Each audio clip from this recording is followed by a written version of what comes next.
All right. Hello, hello. This is Find Me a Movie where my friend and I, Michael and me, we go through the IMDb top 250 list in alphabetical order. We go to see how good they are, should you watch it, and what we thought about it, and kind of give you an idea what to look for before you go into the movie and if you should really waste your time or spend your time watching them. In today's episode, we are covering Beautiful Mind, a movie that Michael and I have seen before, right, Michael? I've seen it before, but I don't really remember it. I don't think I've ever finished it, or I have no recollection. So this pretty much, arguably, was first time for me. Okay, funny you say that because usually it's Michael who has already seen the movie because Michael is far more passionate about movies than I am.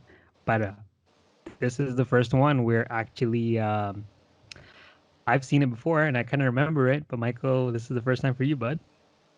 Yeah, yeah. This movie, just to give a little information about it, follows the life of a mathematician named John Nash, and his life takes a turn when he accepts to work secretly for the U.S. government.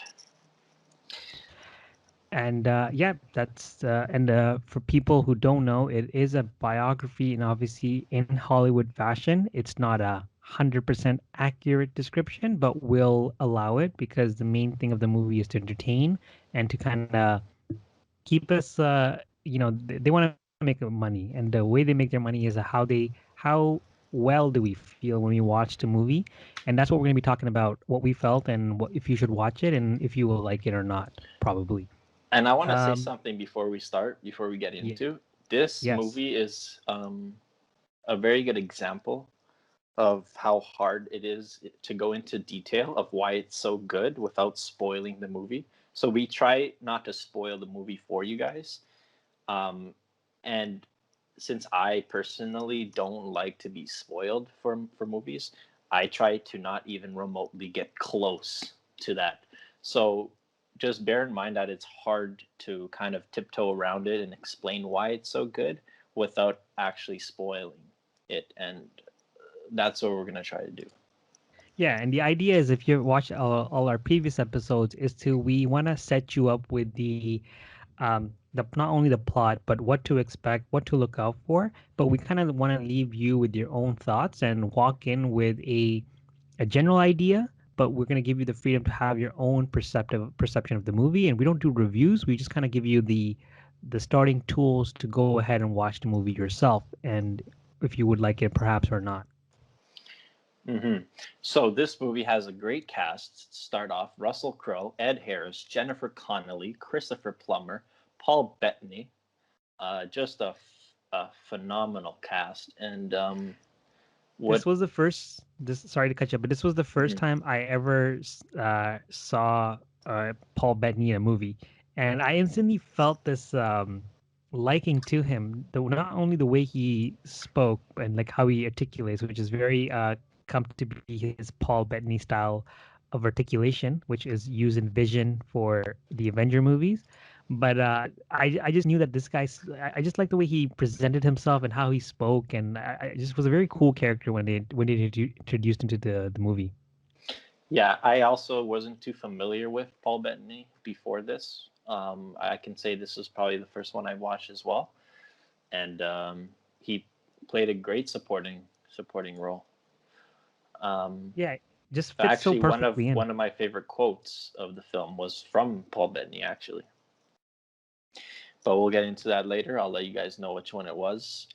This is based on a true story, which is Hmm. always a little special because the main reason why movies are made is to tell stories and to give you to give light to real stories or fake stories. But maybe you wouldn't have known about the story if there wasn't a movie. So it's good that it brings this story into light and for you to know about it. Yeah, and so the main thing you're gonna want to know is okay, it's a true story, it's a biography. Who is John Nash, the main actor? Who is this guy? Well, if anyone who's ever studied any book of economics or taken it in undergrad or college, you may have come across his Nash equilibrium.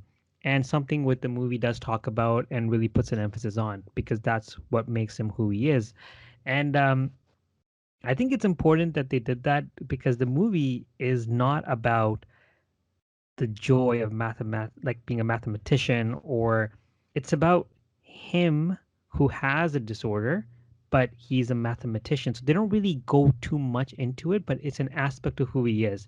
So if it was someone like, say, Babe Ruth, then people who will watch it are either huge baseball fans, or their favorite team is the Yankees, and they would have these reasons to go in there and they would be more excited. But they knew that the mathematician crowd isn't that very eager to see these things, so they probably kept it into very a drama based movie rather than going into a math heavy movie where you got to know the Nash equilibrium, what it means and how it applies, and if you don't know economics then you don't get it, bro.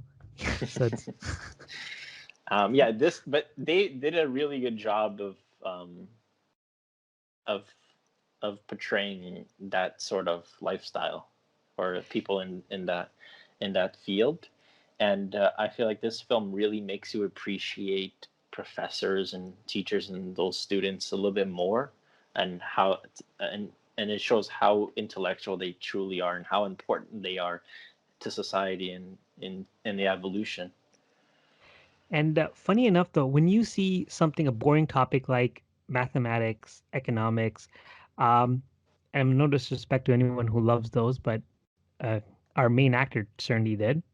But I'm just saying that it's a very boring topic, though. But it was funny enough; it was very fast paced for the first hour at least.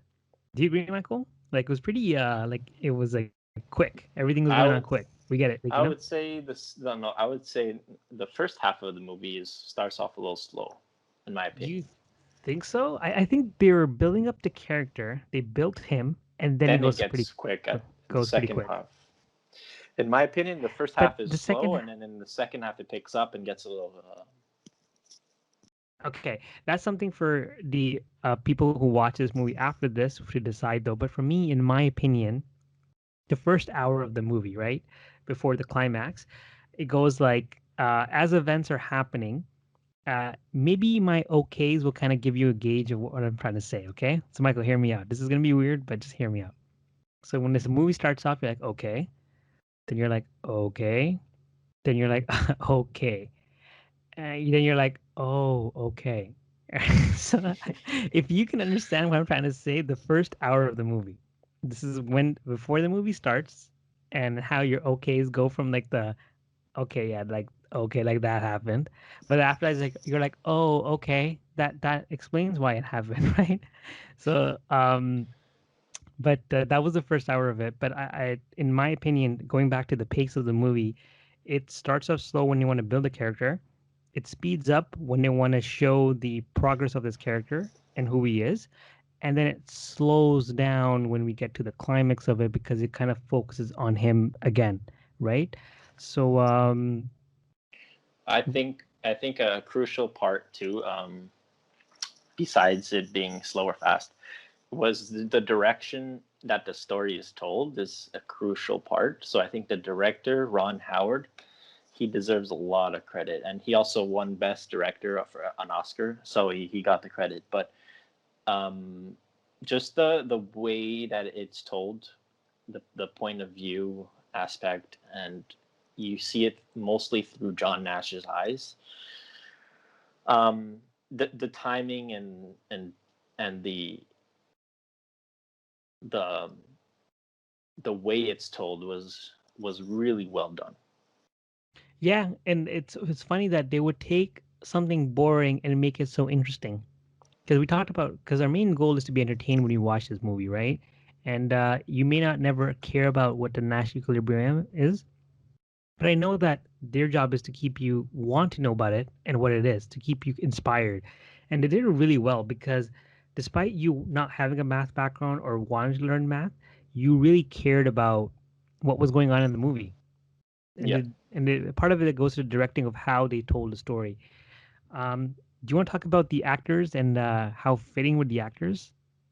Yeah, so I was watching some behind the scenes, and they were speaking of, casting is always very important. Uh, always crucial, but they took extra caution and they made sure that the casting was perfect for this, and you can see when you watch the movie, you can instantly see the chemistry between all of them. Russell Crowe, pretty much, this is a master class for acting Absolutely. for Yeah, Russell Crowe. amazing. He's Amazing. coming off. He's coming off just finishing Gladiator. So Gladiator was in the year 2000. This movie is 2001. He's just finished winning Best Oscar for in a leading role for Gladiator. Comes into this, gets nominated for an Oscar, and then loses to Denzel Washington in Training Day. Who wouldn't lose to Denzel Washington in And Training especially on Day? Training Day, though, that was a great movie. Is it So on the list, Michael? yeah, Training Day is on the I list. can't wait to So go back to that movie. you know that if Training Day wasn't there, Russell Crowe probably would have won back to back. But what won back to back was Best Picture winners. This also won Best Picture. So this movie won Best Picture, Best Director, Best Actress in a Supporting Role, which is Jennifer Connelly, Oh my God. Can I just say something? Finish what you're hmm saying. I have a comment to make now. and Best Screenplay. Okay. What do you need to say? You mentioned her. So Jennifer Connelly, right? I hate every movie that Jennifer Connelly is in. Wait a second. Wait a second. Let me just finish what I wanted to say though. Well, Russell Crowe Okay, finish that. and But then we need to go back. you can talk to her about her. But I wanted to say that this is pretty much a masterclass. You know, the way he gets lost in the character's mind, how he immerses himself. He grips the audience. He commands the film forward. And then Jennifer Connelly's emotions and her presence on screen was just extremely powerful, and you feel that instantly. And Shut up. Okay. and and there was perfect chemistry too between the two of them, Russell Crowe and Jennifer Connelly, and they both elevated each other, you know, to do better. Yeah, So that's to elevate their game, you know. So that's it was just amazing to see them do that work. now again, and I agree with you, Mike, 100%. I think you put it very well, and I cannot top that by adding anything to it.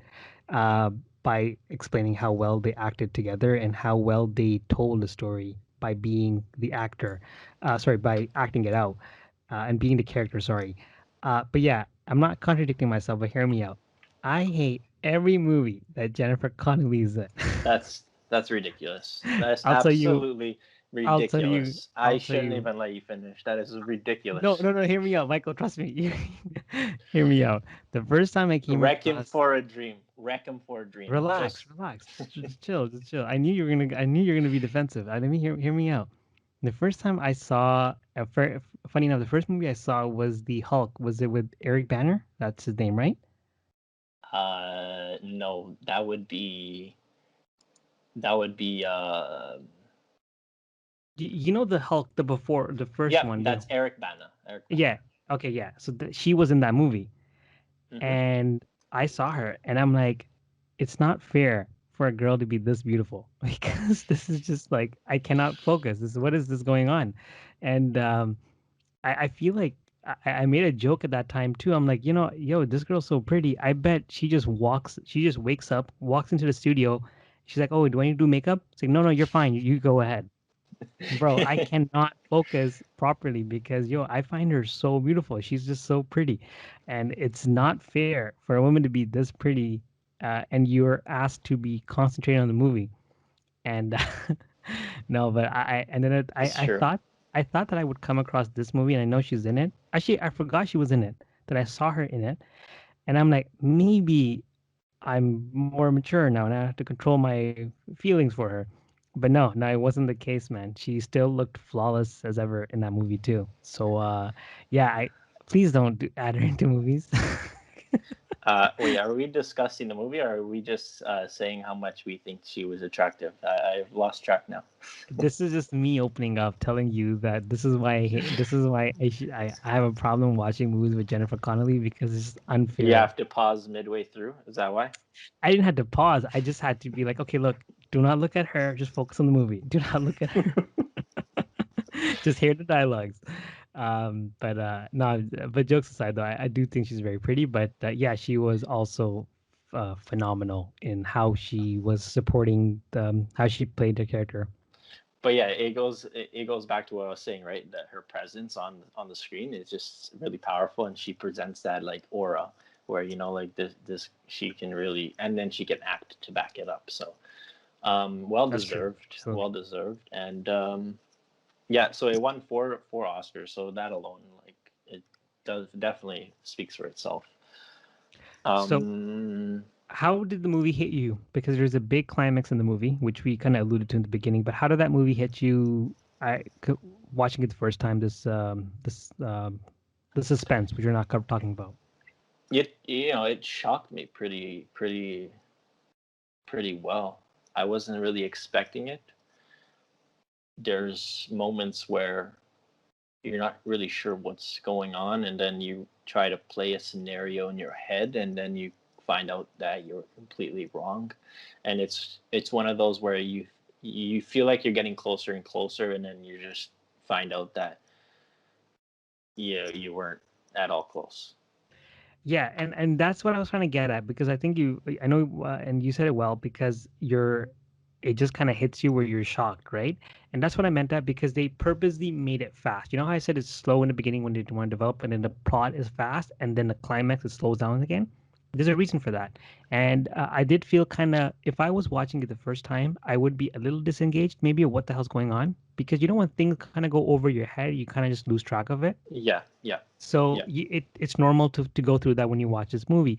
But watching it the second time, I all these things are kind of putting coming into light, and then you're watching and you're thinking like, okay, that makes sense. Like this is me watching the second time and knowing what Mm-hmm. is going to happen. But funny enough, though, even though I watched it the second time, it was a better experience because you begin to notice the things better. Right. So the things that Michael was grazing over because he was like, "What's going on?" I was like, "Okay, oh, that's why. Okay, that makes sense. Okay, like, um, so but the thing is, it's weird. It's amazing to do that when the movie's so good that even if you know the main suspense and the main climax, you will watch it again and you will still enjoy it. Um, yeah, I agree. I have a question I wanted to ask you. Yes, sir. What message did you leave with after watching this film? Hmm. I think the movie isn't much about it tells everyone that he's a genius, right? And but it's more to do with schizophrenia, and it's more to do with what people go through and their own personal battles. And they wanted to make us fall in love with the person rather than the mathematician in the movie, right? So I think it's just that for me, it's going to be we all have our personal battles, large or small, and we all have to find a way to either battle it ourselves, and we need to be supportive to each other because even the people he thought were his enemies were actually like there's one particular in character where actually when you talk about amazing lines, there's one line he says that when you'll see it, he's like, we were always friends, because he's like, is that what we are, friends? And he said, we were always friends. And that was such a beautiful line in a very important moment too. And Mm-hmm. that kind of shows you that it's these are battles that you have and you need people, because in the beginning you're going to hear a line where he says, I don't, frankly, I don't like people and they don't like me. um, and that's why it's important, because the problem is solved with him wanting to be around people and people willing to be around him and wanting to be there with him. So that's the main message that I got. Okay. What about you, sir? Um, the main theme, like, or the main thing I took out from this is just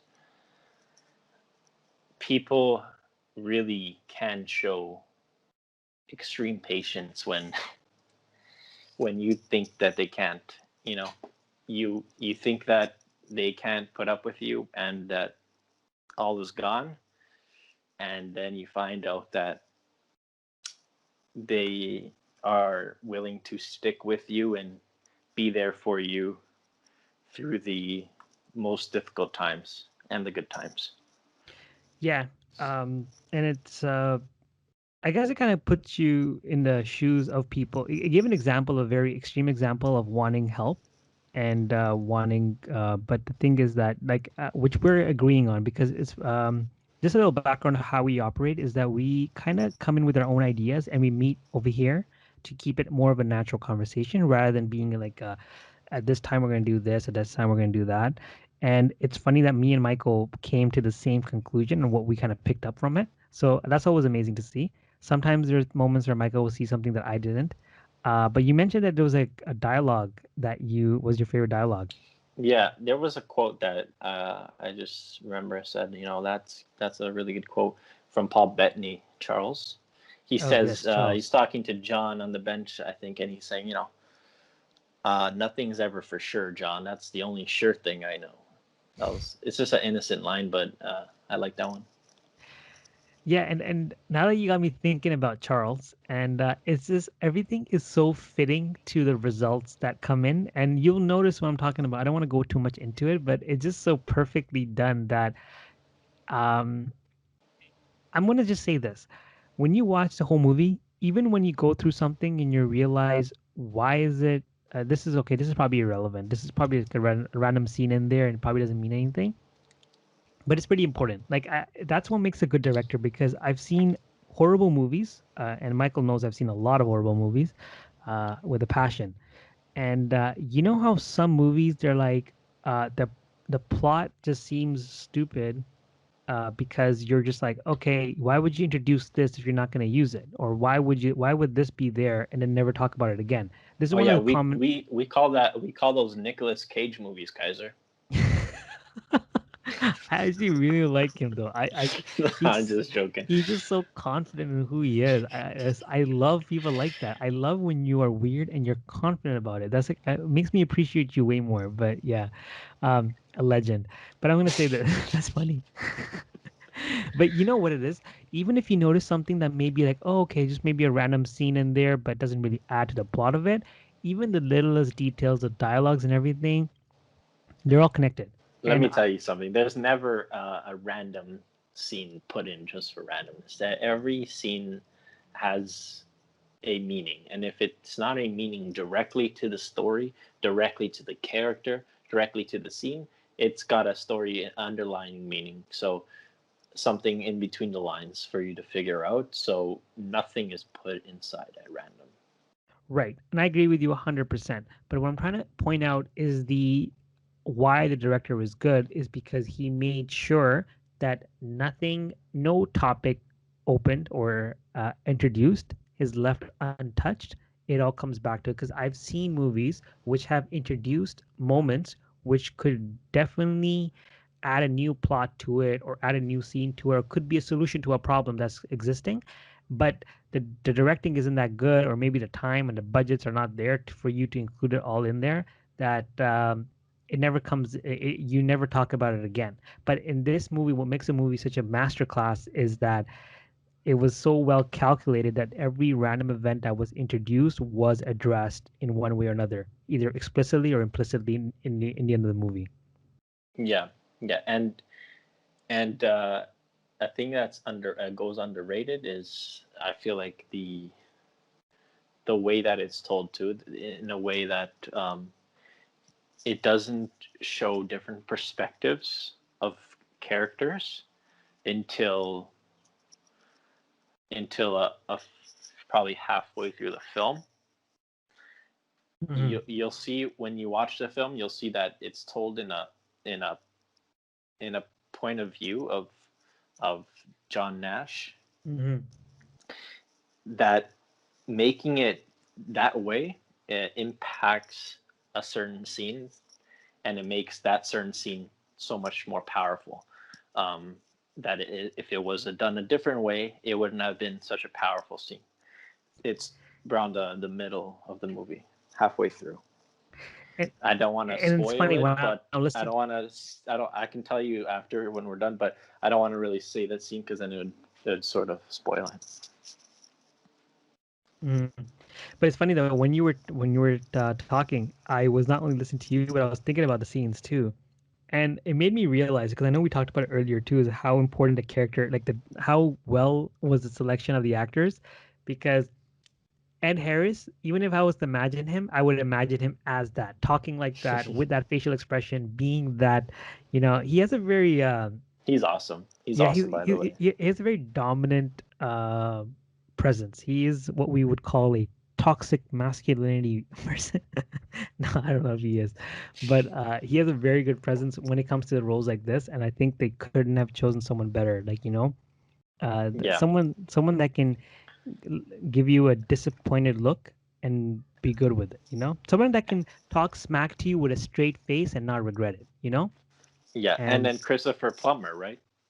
Who you never really know if he's bullshit or if he's being honest. that's true. That's true. He has that jerk smirk. Yeah, He has yeah, that jerk smirk that you're like, oh, maybe he's giving you a helping hand though, but he's just like, uh, no, he wasn't. Oh, okay. I'm the joke. I get it. Oh, that's why you're laughing. But yeah, let's wrap this up in a way to say, I know that you started this segment, overrated or underrated, Michael. yeah. Actually, I was thinking. Well, I don't know if this is a good segment. We'll have to talk about it if you want to keep this. I don't know if it's like too tacky or not, but underrated or overrated. It's got 8.2. Um, I'm gonna say that's good. That's well rated. I'd agree. I'd agree with 8.2. Yeah, I would do too. It's a perfectly told movie. Directed perfectly, great acting, everything is perfect. And if I was to leave you with why you should watch this movie, it's one of those movies that leave you feeling good, and when you're fighting back happy tears as a guy, um, it has that, and that's when you know it's a good movie because it really impacted you, and that's when what you want to walk away with when you watch a movie is like, okay, not only am I watching it, but what is the purpose? What am I walking away with? How does it benefit me? And the Yeah, benefit you get. you do. Sorry to cut you off. You do watch movies. That's the only reason you watch them, right? Is to be impacted by some way or shape or another. That's the only reason you'd watch it. If the movie doesn't impact you, then you just wasted your time. Yeah, and we talked about what we got away from it, right? And we learned about, like, the importance of having people around you, right? And the importance of those people willing to have the patience, as Michael put it. And it does it very well. And you will walk away with something benefit for yourself, and hopefully something that will help you develop into a better person, perhaps. Uh, and but yeah, I'm gonna say it again. I was fighting back happy tears, and that's when you know it's a good movie. Uh, Michael, what do you have to say before we conclude this? Nope, you pretty much said everything. Okay, so definitely watch this movie. You will Yep, not be wasting your time, even if you're watching it a second time. Don't be afraid to put it back on and watch it and enjoy your evening before you go to bed, or perhaps in the afternoon.